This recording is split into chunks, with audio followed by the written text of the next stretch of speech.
Hello everyone. So in today's lecture we will see examples of beta and gamma functions. Okay? But before starting beta and gamma functions, you should know the Euler's reflection formula. You have to remember this formula without proof.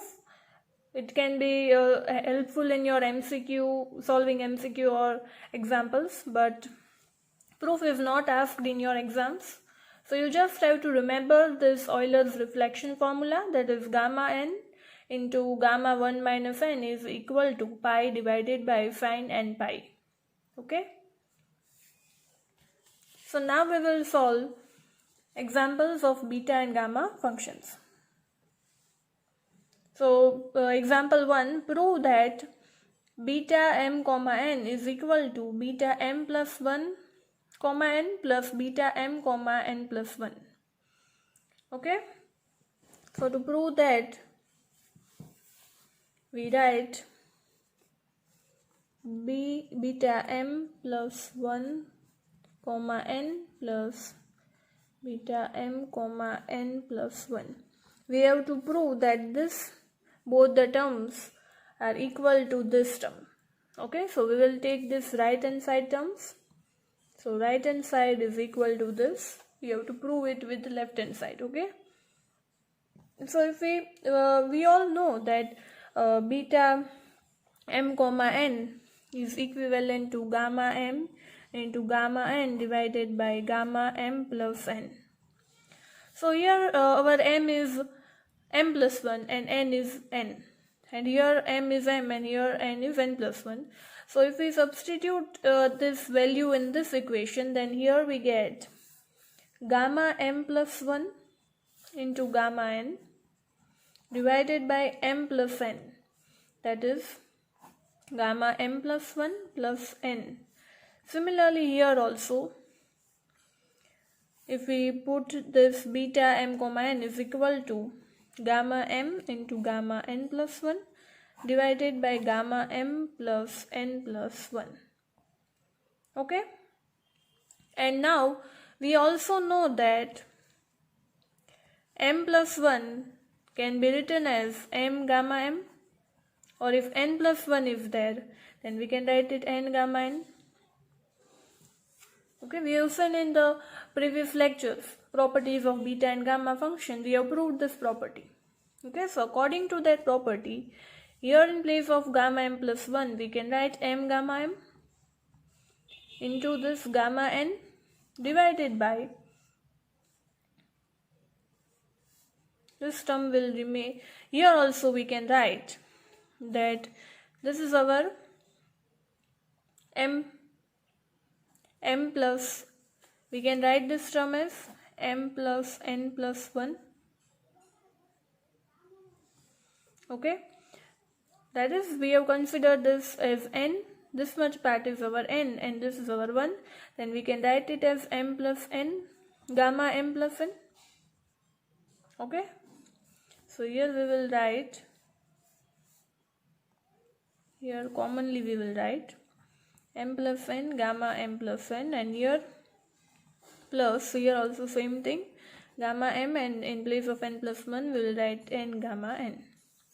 Okay, so we get, if we take gamma m and gamma n common, then we get gamma m gamma n. Here also, if we take gamma m plus n common, then we get here m plus n, and here also m plus n. But this both terms will get cancelled, so we will get gamma m into gamma n divided by gamma m plus n. But we know that this term is equivalent to beta m comma n. So hence we got the left hand side of the equation. What we have to prove, we got this term. So we can write this is equal to LHS, and hence proved. Okay. So now example 2. So they can also ask you that solve gamma 7 by 2, gamma 13 by 2, gamma 5 by 2. Then how you have to solve? We have already seen in the previous lecture, but still I am repeating that if you are asked to solve gamma 7 by 2, then we just have to decrease its value. We have to minus it by 1, and you have to subtract by 1 till we get 1 by 2. That is 7 by 2 minus 1, that is equal to 5 by 2. Multiplied by 5 by 2 minus 1, that is equal to 3 by 2. 3 by 2 minus 1, that is equal to 1 by 2. And I told you in the previous lecture that whenever you get 1 by 2, you always have to multiply at last by root pi, because value of 1 by 2 is root pi. Gamma 1 by 2 is root pi. Okay, so here for 7 by 2 you have to you have to subtract it till you get 1 by 2, that is till you get under root pi. So after solving this equation you get 15 by 8 under root pi.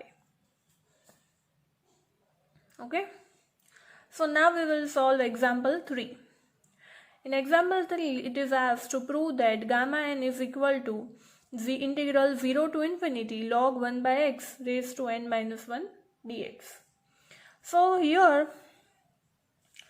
we will take log 1 by x as y, so that we can easily integrate the equation. Okay, so take log 1 by x equal to y. Here in each and every in beta and gamma functions, each and every integral sum you have to you will have to assume some values. Okay, that we will see in the examples.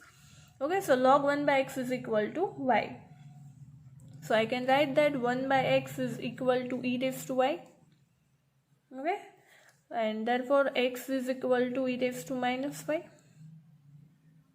And if I differentiate both sides, then I get dx is equal to minus e raised to minus dy. Okay, now right hand side of the equation is equal to, now if I substitute these values in this equation, then I get also the limits will also change.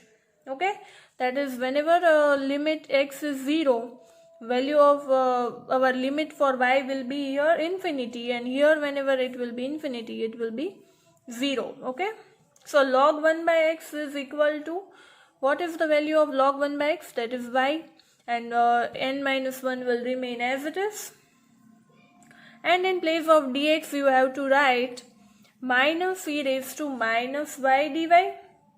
Okay, so we can rewrite this equation as infinity to 0 y raised to n minus 1. If I take the subtraction sign outside, then y raised to n minus 1 into e raised to minus y dy. Okay, but we all know, in the previous lectures we have proved the property that e raised to minus y into whenever this form is there, we can, in place of this we can write it as gamma n. But when we can write it?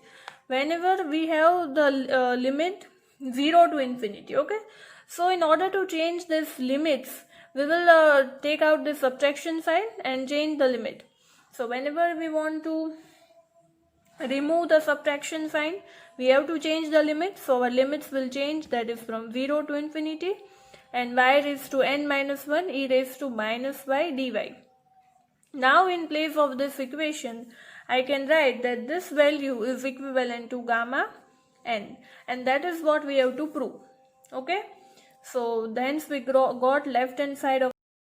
Okay, so example 4, evaluate integral 0 to 1 x raised to 4 in the bracket 1 minus under root x whole bracket raised to 5 dx. Okay, so here also, as integral is given, we will assume some value. So here we will assume, let if we take a value of x is equal to t square, then under root x will be t, and if I differentiate this, then I get dx equal to 2t dt. And now if I substitute these values in this equation, then I get integral 0 to 1. Here in place of x we have to write t square raised to 4. 1 minus under root x is t, so t raised to 5 dx. So it can be written as 0 to 1 t raised to 8, 1 minus t raised to 5 dx. In place of dx we have to write 2t dt. Okay. So we can rewrite this equation as 0 to 1, this t raised to 8 and this t, that is t raised to 9, and I will take this to outside. 1 minus t raised to 5 dt. Okay, but we all know the formula. We have previously discussed in the previous lecture that whenever there is 0 to 1, 1 minus x raised to m minus 1, x raised to n minus 1 dx is given. It can be written as beta m comma n. So here same thing is there, that this is 1 minus t raised to m minus 1, that is 6 minus 1 we can write it, and this is x raised to n minus 1, that is t raised to 10 minus 1, that is 9. So this is similar to this form. So here we can write this whole term as beta m comma n. Okay. But what is our m? M will be 10, because if we put here 10 minus 1, then we will get 9, and our 10 is m. Similarly, n is 6 minus 1, so n is 6. But we know that beta m comma n can be written as gamma m into gamma n divided by gamma m plus n. So we can write it as this 2 will remain as it is, that is 2 gamma 10 into gamma 6 divided by gamma 10 plus 6. Okay. But how I got this 10? Whenever I substituted this 9 plus 1, we know that gamma n is equal to gamma n plus 1. Okay, so 9 plus 1 is equal to 10. Similarly here, 5 plus 1 is equal to 6. Divided by 16, so 15 plus 1. And we know that gamma n plus 1 is equal to n factorial. Here no need to write this, because we know that how we got 10. We just want to convert this form into this n plus 1 form, so that we can write that gamma n plus 1 is equal to n factorial. Okay. So here how we can write 10 in form of plus 1, then it will be of course 9 plus 1. Here of course 9 plus 1. It is obvious that it will be 16, then it is always 15 plus 1. Okay. We just want to convert it into gamma n plus 1 form. So we converted it, and we know that gamma n plus 1 is equal to n factorial. Then over here n is 9. So it will be 2 into 9 factorial. Again here also gamma n plus 1 is n factorial. So this is n. So again here it will be 5 factorial.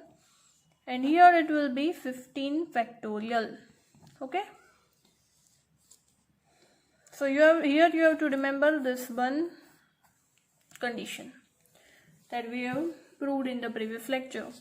So gamma n plus 1 is n factorial. So we converted this into the factorial form.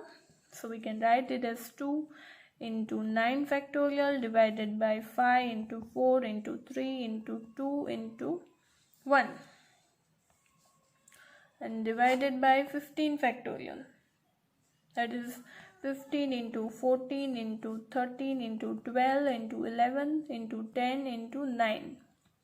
I have written 9 factorial as it is, because it will get cancelled. So after solving it, I will get 240 divided by 360 into, you will get something like this, and the final answer will be 1 divided by 15015. Okay. So this is the answer of this question. Okay, this is the answer of this question. Okay, for example 5, evaluate integral 0 to pi by 2 under root cot theta d theta. Okay, now we all know that cot theta is sin theta divided by cos theta, so we will write it as 0 to pi by 2 under root cos theta divided by sin theta d theta. So that is equal to 0 to pi by 2. I can write this equation as cos theta cos raised to 1 by 2 theta, and if I take this in the numerator part, then it will be sin raised to minus 1 by 2 theta d theta.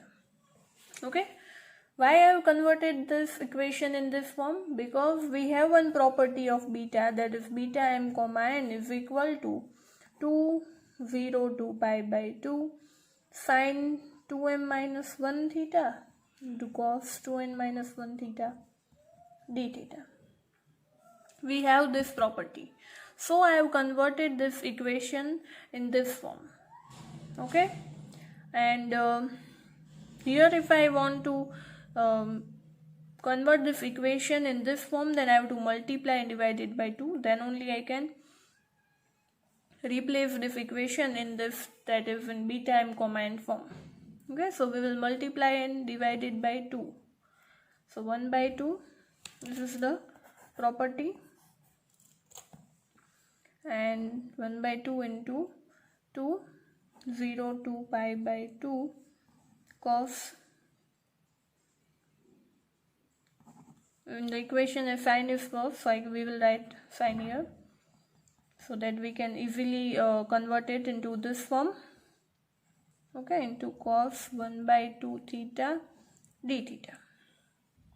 Now for what value, if I put here m equal to 1 by 4, then I will get sin raised to 2 1 by 4 minus 1, that is 1 by 2 minus 1, that is equal to sin raised to minus 1 by 2. Okay, so I got this value. I got sin 1 by 2 when I substituted m equal to 1 by 4, so our m will be 1 by 4. Now for what value if I substitute n, then I get 1 by 2. If we take n equal to 3 by 4 and substitute here in this equation, then cos 2n is 3 by 4, 3 by 4 minus 1, that is equal to, if I solve it, then 3 by 2 minus 1 is equal to cos raised to 1 by 2. So I got this value whenever I substituted n equal to 3 by 4, so our n will be 3 by 4. Okay, this 1 by 2 is as it is. So we converted this equation in this form, that is beta m comma n. So whenever I will put beta 1 by 4 and 3 by 4, I can write this equation. Okay, but we know that beta m comma n is equal to gamma m into gamma n divided by gamma m plus n. So I can write it as 1 by 2 into gamma 1 by 4 into 3 by 4 divided by m plus n. Whenever I will add it, it is 4 by 4, that is 1. Gamma 1 is 1. But so here it is very important to note that whenever you get such type of equation, that is, what is this? This is n, gamma n, and whenever you will add it n plus 1, that is whenever you will add 1 to 1 by 4, that is 1 by 4 plus 1, then you will get 3 by 4.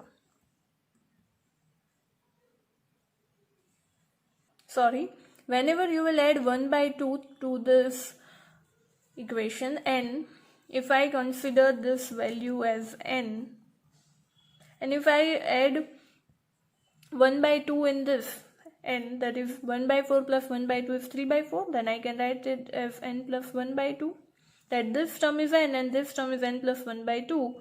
Then Then according to duplication formula, which we observed in the previous session, that whenever we have gamma n into gamma n plus 1 by 2, then we can directly write this value.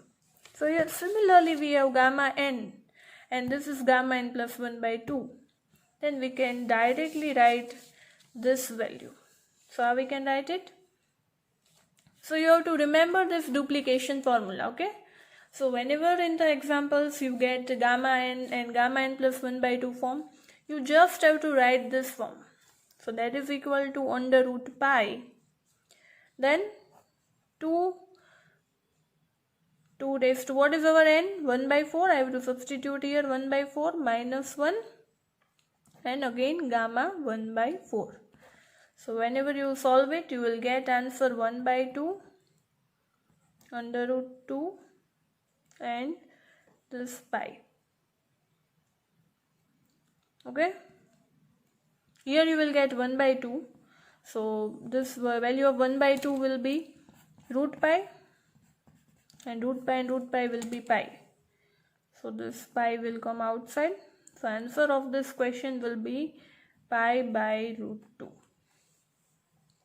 Okay, so this is the answer of this question.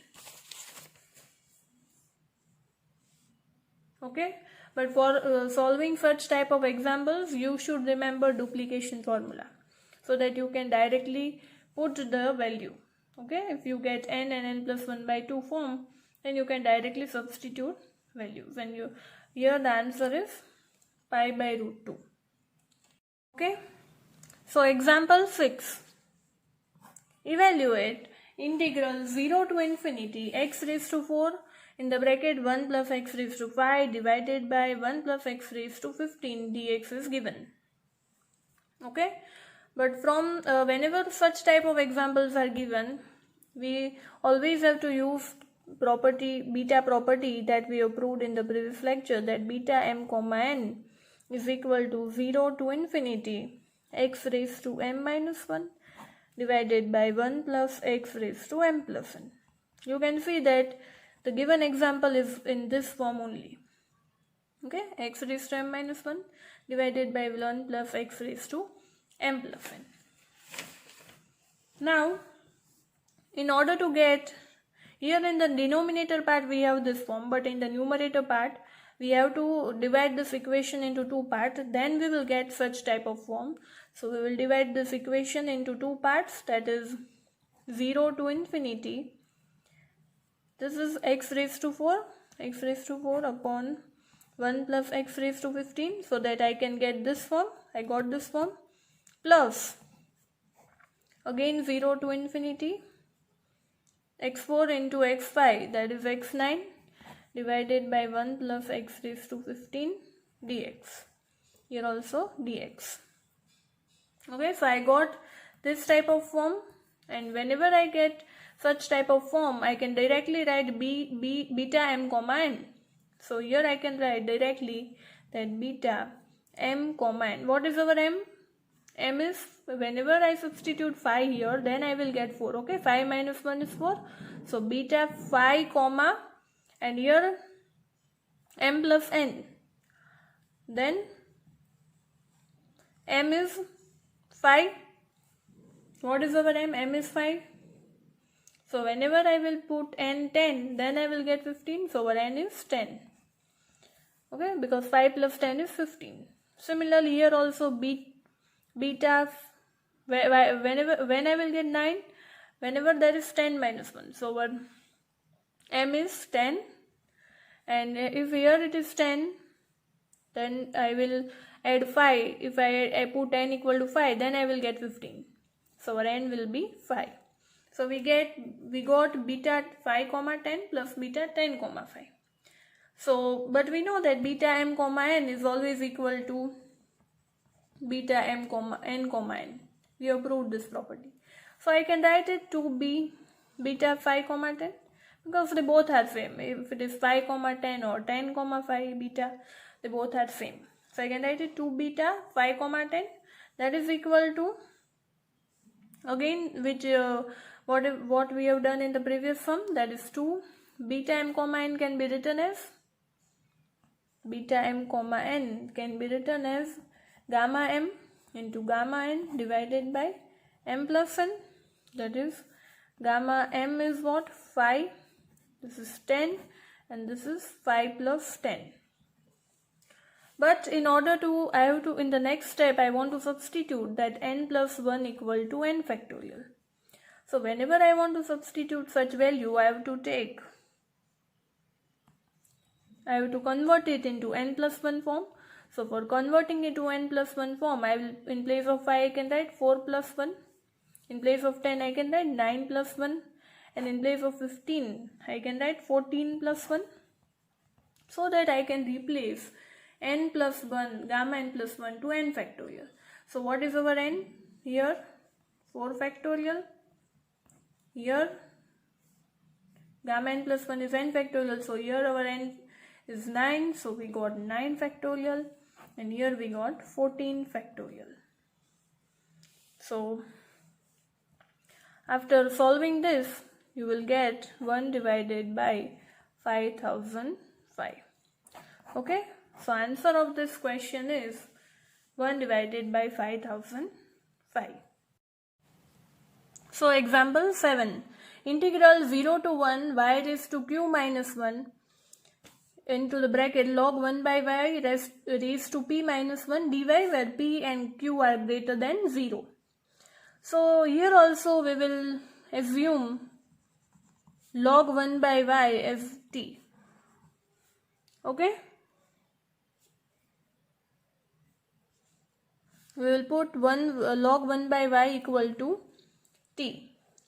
And we will get y equal to e raised to minus t, and if we differentiate it, then we get dy equal to minus e raised to minus t dt. And now if we substitute these values in this equation, then we get I equal to, also the limits will change. Okay. So you will get infinity to 0. Here in place of y, if I substitute e raised to minus t and raised to q minus 1 is there. So they both will get multiplied. Here in place of log 1 by y, if I put t, and p minus 1 will remain as it is. And in place of dy, you have to write minus sign, I am writing outside, minus e raised to minus t dt. Okay. And now if you solve this equation, you will get 0 to infinity. If you remove minus sign, then your limits will also change. And if you solve this equation, you will get e raised to minus tq t raised to p minus 1 dt. Okay. You will get this. And now you have to put tq equal to y, and whenever you will differentiate it both sides, you will get q dt equal to dy. And if I substitute this values in this equation, then I get 0 to infinity e raised to minus y, and in place of t you have to write, in place of t you can write y by q. So you can write y raised to p minus 1 divided by q raised to p minus 1, and in place of dt you can write dy by q. Sorry, in place of dt you can write dy by q. So here I will write dy by q. And thus after solving this equation, you will get 1 divided by q raised to p. In the denominator part, if you multiply this, you will get 1 divided by q raised to p, that I am taking outside, and here I will get 0 to infinity e raised to minus y into y raised to p minus 1 dy. But we all know this property, that this property we have done this property in the previous lectures. This property is equivalent to root. If there is here, if n is there, then we are always writing root gamma n. Okay, so this is equal to gamma p.